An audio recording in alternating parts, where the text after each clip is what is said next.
Thanks for coming, guys. Let's see how long this lasts.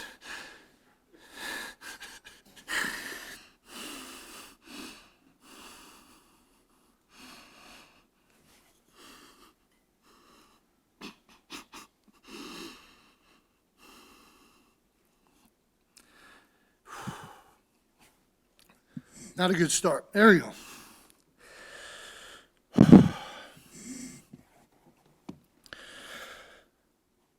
There I lay.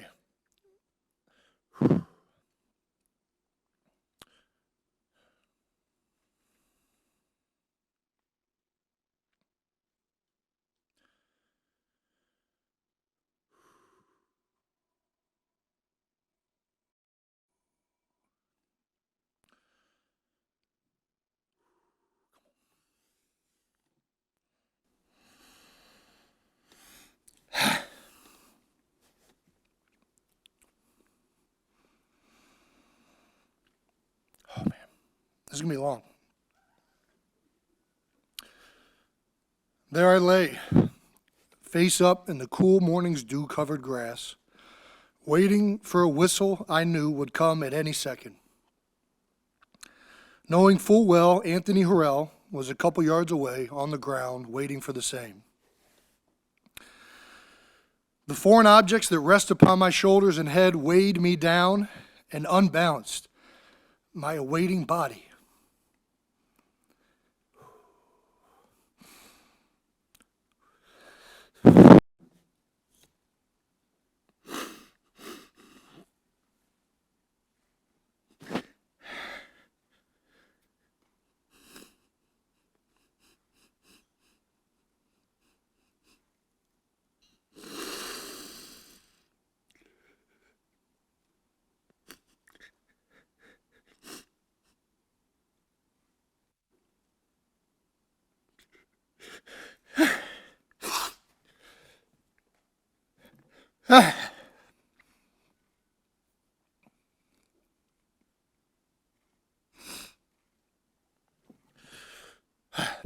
As the whistle blew, I arose, turned all in one motion, and ran at my teammate.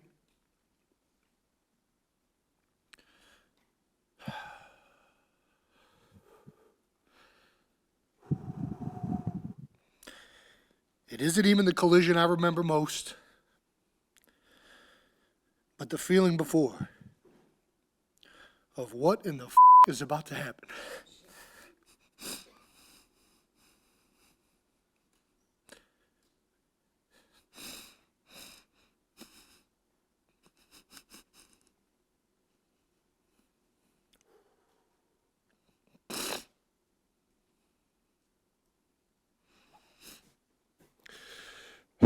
How is it going to feel?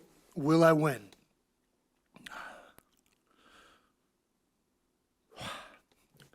Whenever I smell the clippings of a freshly mowed grass, I am brought back to this day.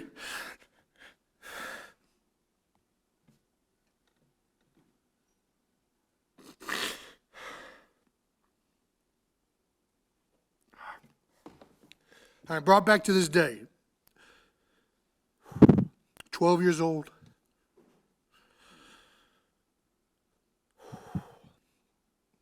Roxborough Middle School, first day in pads. I've been asked many times, why did I choose football? What drew me to the game? And I never have an answer that gets it right. The best way I can explain it is what draws you to your favorite song, your favorite book.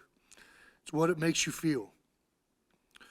The seriousness of it, the intensity of it. Stepping on the field was the most alive and free I had ever felt. There was a visceral feeling with football unlike any other sport. The hairs on my arms would stand up. The hairs on my arms would stand up. I could hit somebody, run around like a crazed lunatic, and then get told, good job. I loved football. Whether it was in my backyard with my brother, on the playground with my friends, or suiting up on Friday nights at Cleveland Heights High School. I loved everything about it. Although I hadn't met him yet, Jeff Stoutland often shares a quote his father would tell him. More often than not, the easy way is the wrong way. Football was hard, much harder than any sport I had ever played, physically and mentally. In most other sports, I was bigger, faster, stronger than everyone else. On the football field, those traits were matched. On the lacrosse field, I felt like LeBron James. On the football field, I was Billy Hoyle. I loved the challenge that football was.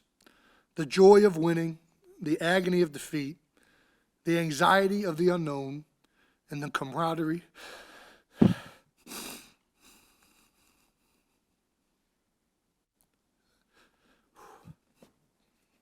of my teammates.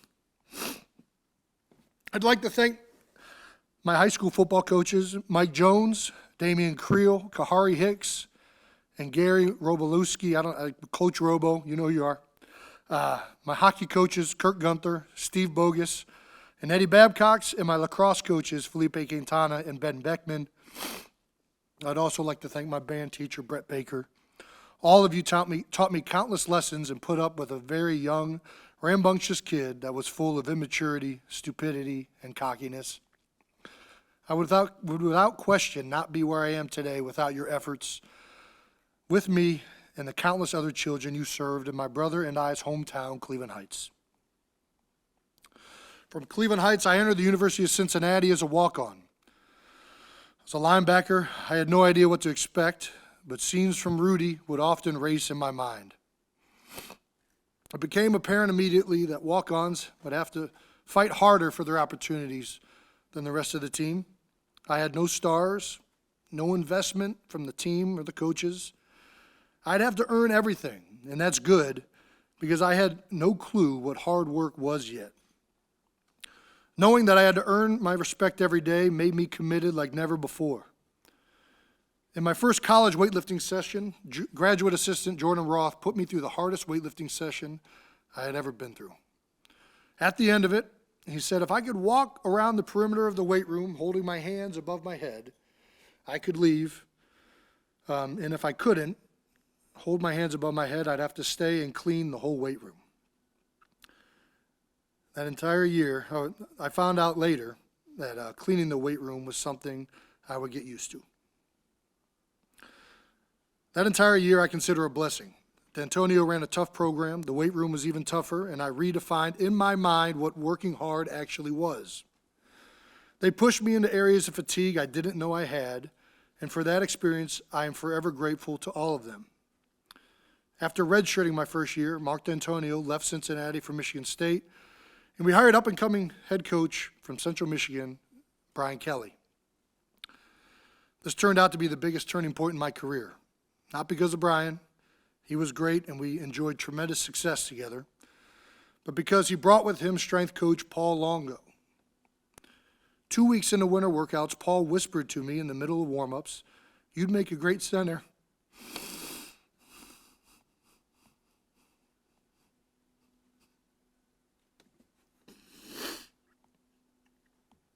I shrugged it off. Offensive line, never in a million years did I think I'd play that position. Paul was different. As opposed to working guys into the ground, his motto was work smarter, not harder. His main goal was to improve us as athletes and make us stronger, faster, more explosive. He didn't care about anything else.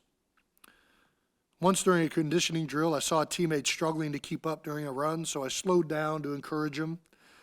And he yelled at me. He said, "You run this exercise the best you can. Lead from the front. It's my job to take care of the back." Paul moved me to offensive line that spring.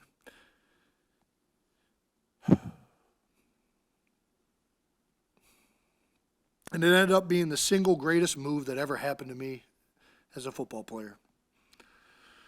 There are too many people to thank for my times at Cincinnati, so I'd like to limit it to coaches Paul Longo, Jeff Quinn, Brian Kelly, Mark D'Antonio, strength coaches Tim Swanger, Dave Andrews, Coach Kerry Combs, Coach Butch Jones, as well as athletic trainer Bob Mangine and orthopedic doctor Angelo Colosimo. Of course, all of my teammates and friends, university support staff, all of you made my time there something I wouldn't trade for the world. Some of the most enjoyable years of my life.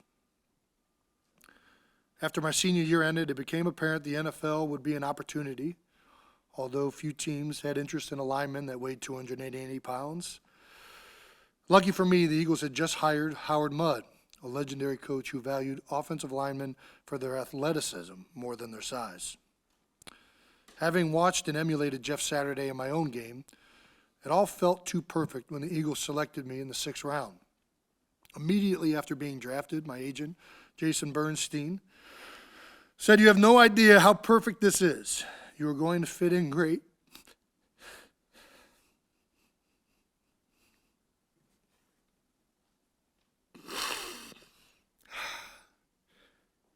Come on. You're going to fit in great in Philadelphia. This is your kind of town.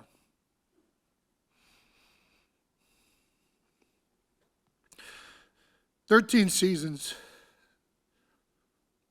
in Philadelphia, and I look back on a career filled with ups and downs. I'd like to thank the 4 head coaches I played for, Andy Reid, Chip Kelly, Doug Peterson, and Nick Sirianni. Consider myself lucky to have played for each of you. I'd like to thank Jeffrey Lurie for his dedication to building an organization that values its employees as people and gives them the resources necessary to thrive.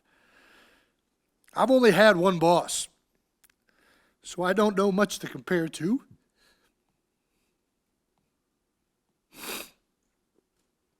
But Jeffrey always made it a point to show his appreciation and love for his players on and, more importantly, off the field.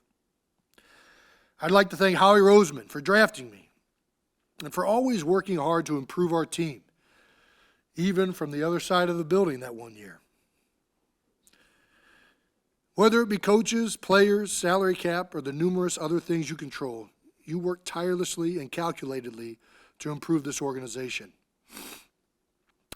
I'd like to thank Big Dom DeSandro, truly the life force of this organization.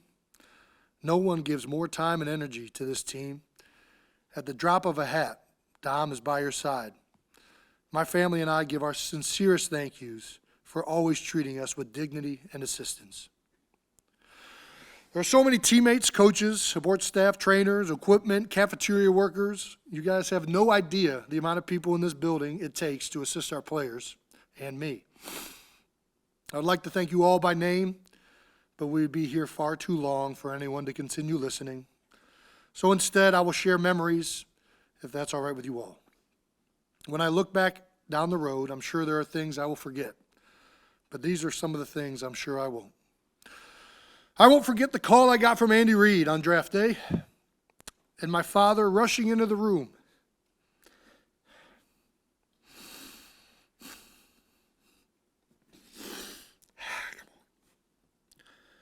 With tears streaming down his face as his son's dreams had just been realized. It had just been announced on TV I had been drafted by the Philadelphia Eagles. And I won't forget 2 years later, that same man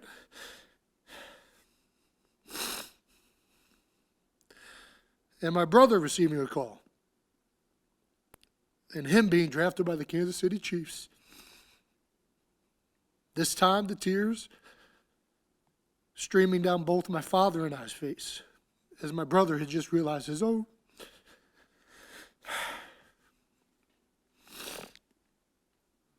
I won't forget the first time I saw Jason Peters do a one-on-one pass set with Trent Cole and being amazed at the speed, balance, and power I had just witnessed. It reminded me or looked like a grizzly bear wrestling a panther. It was so impressive it made me question if I was good enough to play in this league. I watched the next couple guys go and thought, okay, I can do this. I won't forget Thirsty Thursdays at 879, a bar owned by Brent Selleck and Todd Hermans that stayed open a whole 6 months because nobody paid for a drink.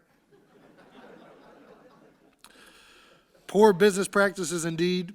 That bar may have closed quickly, but the friendships it forged remain open to this day.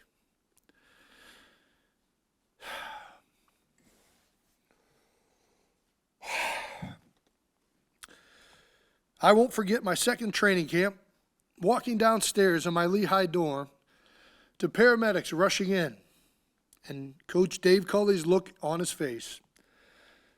It made the expression like he had seen a ghost.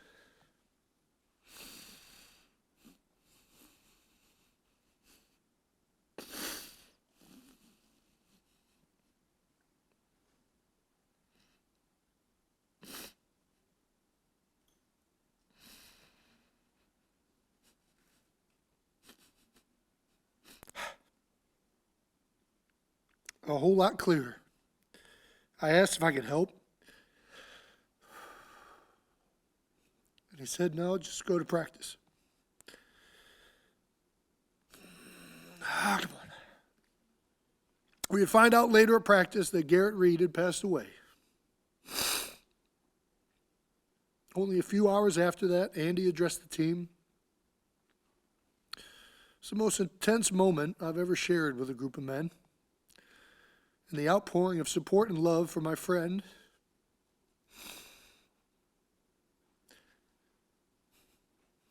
And the Reed family at the funeral soon after was truly remarkable. I won't forget Chip Kelly's first game as Eagles head coach against the Washington Redskins. We ran close to 50 plays in the first half. We were so tired, but it didn't matter because they couldn't stop us. The NFL had never seen something like this before. I remember all of us thinking after that game, this is going to change the NFL. I won't forget walking out onto a snowless field before warm-ups against the Detroit Lions, and then walking out of the tunnel to a blizzard. The Lions in white jerseys blended into the snow so well I could not see the secondary of the defense. And the second half was all LaShawn McCoy. He somehow figured out a way to cut on a dime that day, and man, it was incredible to watch. It was probably the most fun game of football I've ever been in. It felt like we were all kids again that day, just playing in the backyard. I won't forget finding out in the 2017 Rams game that Carson Wentz had tore his ACL. The whole team had an uneasy feeling in the locker room, all of us questioning what this would mean, until Malcolm Jenkins addressed the team. He gave a very typical Malcolm speech, invoking confidence in who we were, and breaking it down with his patented, we all we got, we all we need.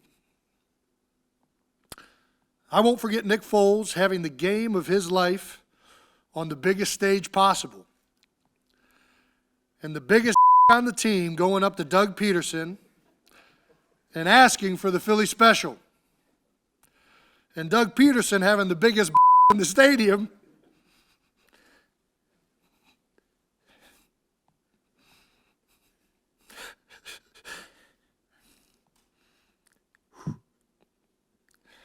To say, yeah, let's do it. And Brandon Graham finding a way to stop Tom Brady once, literally once.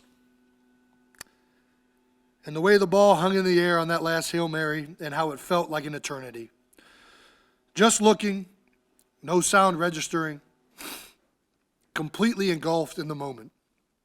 When it finally landed, running onto the field, looking for a flag, anything that would mean it was over. We had done it. I won't forget the parade and what it meant to the city of Philadelphia. The joy it brought our community, and the closure it gave to so many. The stories from fans that had been waiting generations for that moment fulfilled that triumph to another level. On the route, I remember meeting a woman with ashes of a dead relative whom she had promised wouldn't miss the parade if the Eagles had ever won it. A speech that had written itself and one that had symbolized what we had all lived as players, as a team, and as a city. That wasn't my speech. It was Philadelphia's. I won't forget my mother becoming mom of the NFL, a representative for all moms out there who have sacrificed so much for their children. I won't forget Nick Sirianni sending me kegs of beer to convince me to keep playing these last few years. He knows the key to my heart.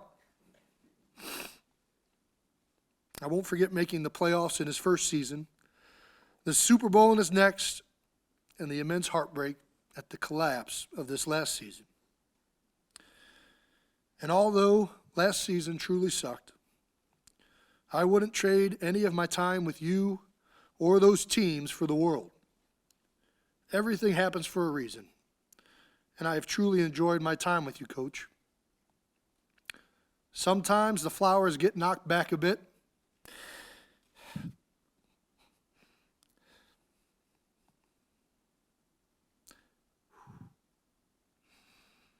But the roots remain. And I can't wait to watch what reblossoms this next season.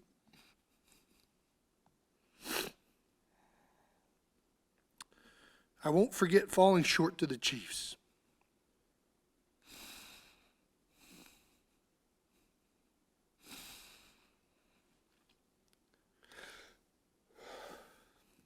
This is where it's going to go off the rails.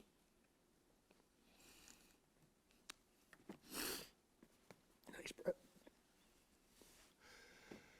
I won't forget falling short to the Chiefs and the conflicted feeling of immense heartbreak I had selfishly.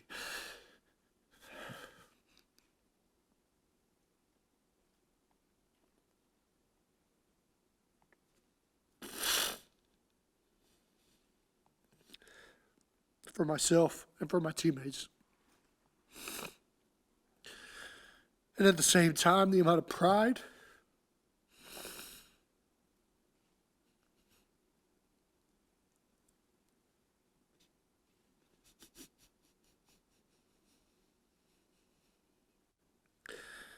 I had that my brother had climbed the mountaintop once again. We have a small family.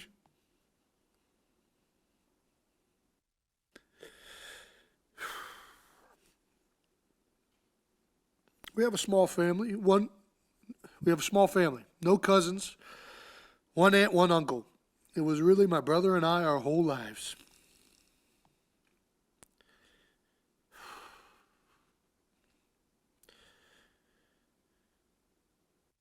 We did almost everything together.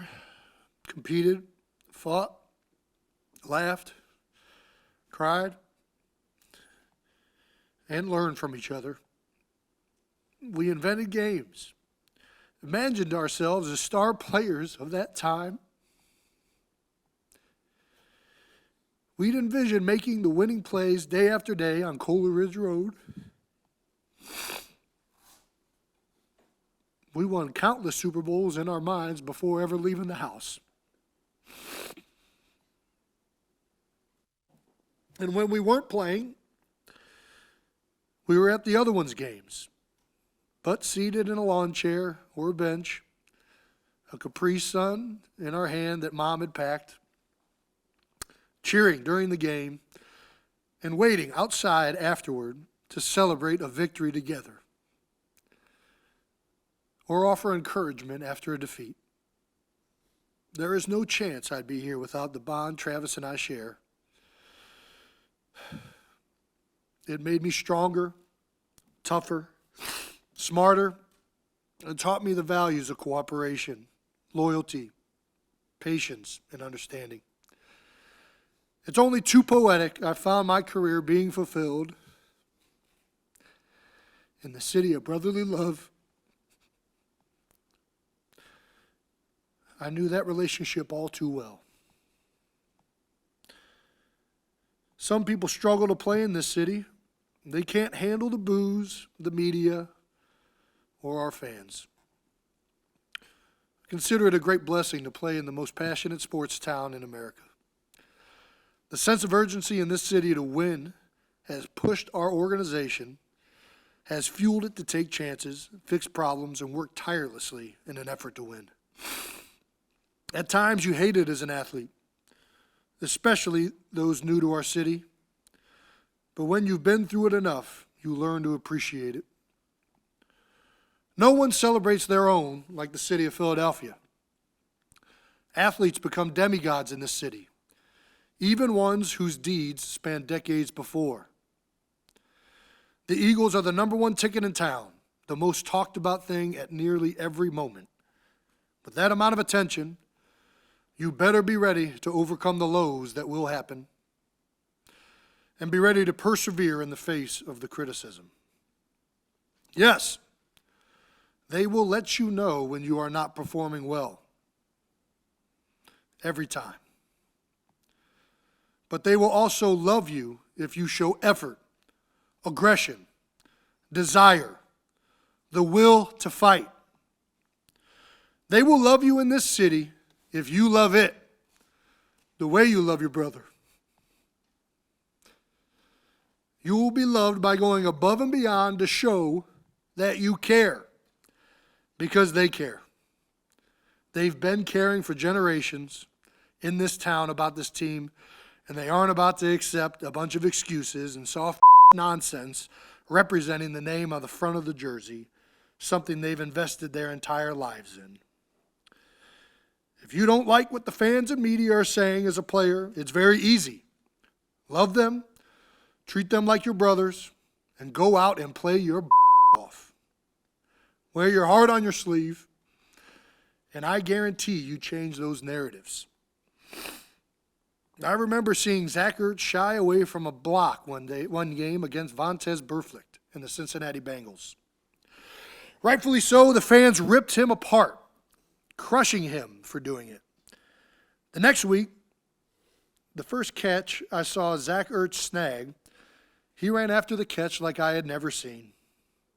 It took 3 guys to bring him down, and I heard the link erupt with cheers for his effort. Today, you won't find a single Philadelphian with a bad word to say about Zach Ertz and the legacy he left behind. As players, you write the narratives. The fans and media, for the most part, it's occasionally different, only write what you give them. If you go above and beyond in this city, you will be rewarded beyond your wildest dreams. I saw firsthand the wrath of the Eagles fans in the 2016 Eagles season. And rightfully so, I had an awful start to that season where I was often overpowered, had many holding penalties that cost our team, and looked like one of the worst centers in the league. I was wanted out of town by nearly everyone. And it wasn't just the fans that wanted me to gone. It was nearly everyone in this organization. That offseason, I heard trade rumors galore and speculation I'd be cut. I imagine if the Eagles had received a trade offer for a brand new set of washing machines, they may have pulled the trigger. Hell, if I was in charge, I would have pulled the trigger. There's only one person in this building who still wanted me, and it's he who I have to thank most for the career I've had.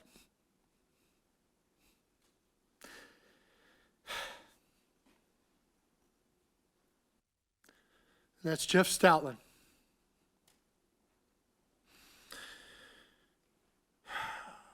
No one has been more influential or meaningful to my success on the field in my career than Stout. I think one of the greatest things a human being can give another is belief. This world, life, it can be hard. It can challenge yourself to points of self-doubt, and that is a dangerous place to be. Well, I am lucky. My whole life, I have been surrounded by people that have believed in me. My father, my mother, my brother, Paul Longo, Howard Mudd, and in my darkest hour as a Philadelphian, Stout was the one who believed in me. He was adamant my problems could be fixed with proper technique, fundamentals, and work. And work we did. That off-season and training camp, I focused on using my hands better, playing with leverage, proper footwork. and prepared with an edge to prove to myself that I was good enough. The following season, in 2017, I enjoyed the finest season of my 13-year career, not only as a player, but as a team. And it meant more because of the struggles and work we had been through. Without him, I doubt any of this would have been possible, or that I'd still be here. Since that offseason, I have amassed 6 All-Pros, 5 Pro Bowls, and am recognized by some as one of the best centers to ever play the game. I am very proud knowing where I once was and the legacy I have left behind, and the man we can all thank is Jeff Stoutland. Second stout quote of the evening: no man is an island. We must draw our strengths from others. I'd like to thank my teammates, my other brothers. Oh, how I've drawn my strengths from you all. I was fortunate to play with great players, some of the best this league has to offer. But it was really off the field, just sitting in the cafeteria with my teammates, breaking bread, and talking about life, that were some of the most meaningful times I spent in my career. The NFL is truly like no other place, and at the same time, represents America as a whole like no other. Fat offensive linemen from Cleveland play on the same field as skinny wide receivers from Louisiana and kickers from Chicago. Tight ends from Stanford play next to tackles from Kilgore Community College. Defensive ends from inner city Detroit play next to defensive tackles from Yazoo City, Mississippi. 6'9" Jordan Mailata plays the same sport as 4'8" Darren Sproles. The melting pot of geographic location, economic background, race, body type, personality, and athletic traits of an NFL locker room is truly remarkable. And we all rely on each other and respect one another and each of our differences because we know we're stronger together. I will always cherish this brotherhood, the relationships it fostered, and how unique an experience it has been to enjoy the field with you all. Coming to work every day with a group of men who were driven to be the best in the world at what they do is an environment that will surely be hard to replicate. I won't forget the Eagles' Christmas party in 2014 and heading out afterwards with a bunch of my teammates to Buffalo Billiards, where my life would change forever. That night, I'd meet my future wife.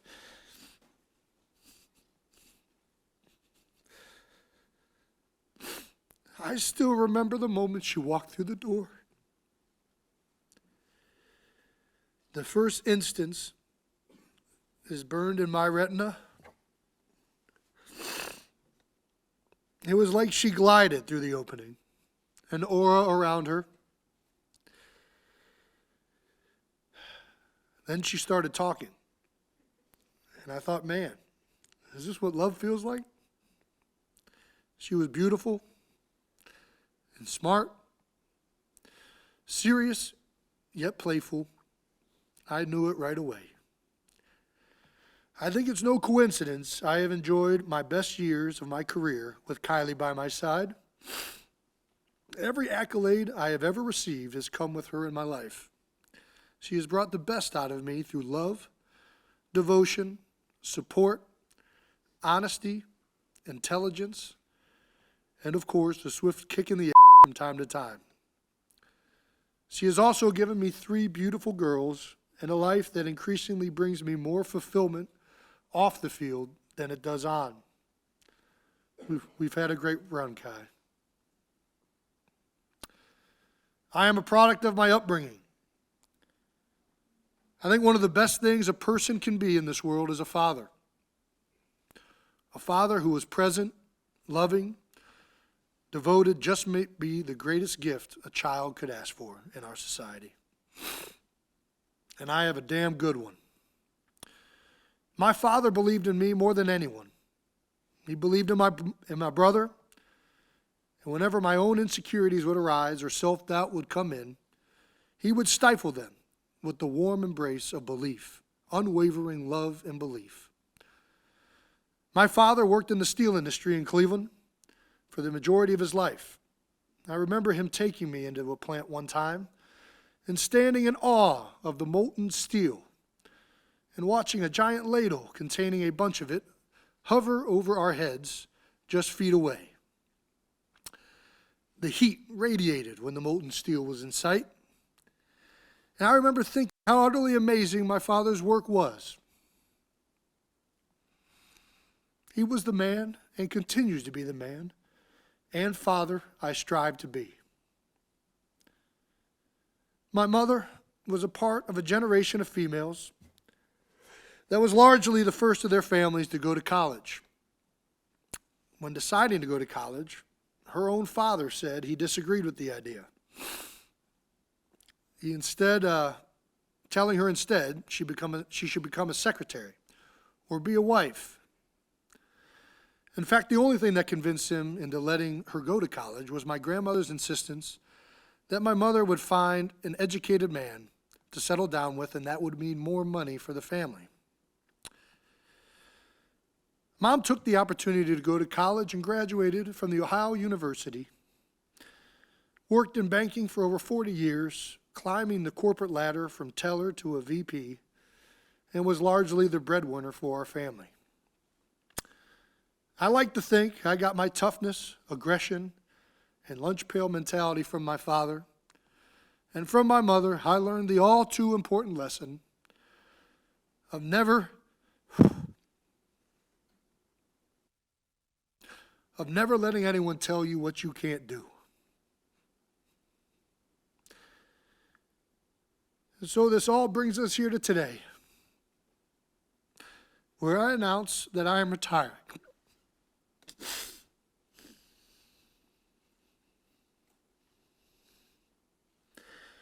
Where I announce I'm retiring from the NFL after 13 seasons with the Philadelphia Eagles. And today, I must admit, I am officially overrated. Vastly overrated.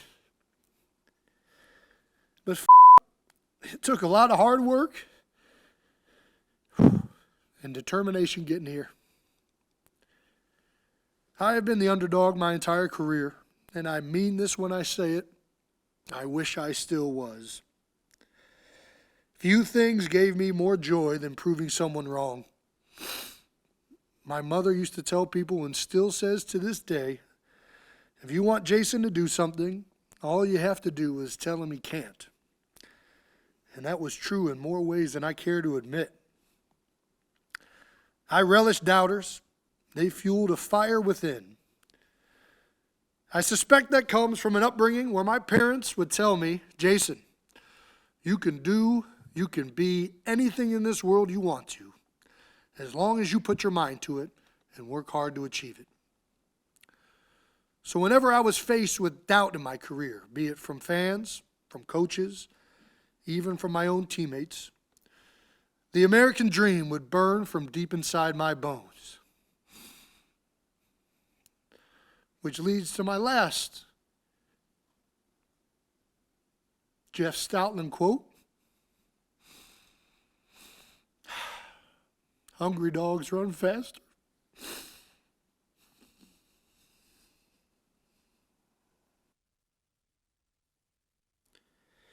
Thank you, Philadelphia.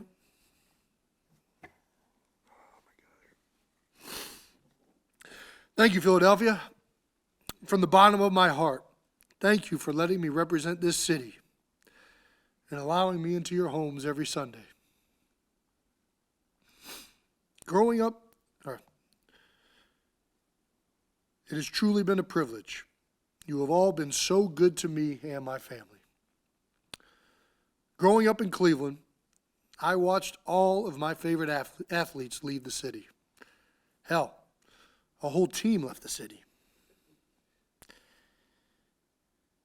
It has always been a goal of mine to play my whole career in one city.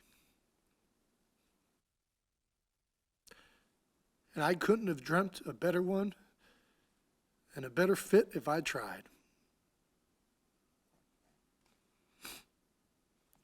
I don't know what's next, but I look forward to the new challenges and opportunities that await. And I know that I carry with me the lessons from my time here, and that forever.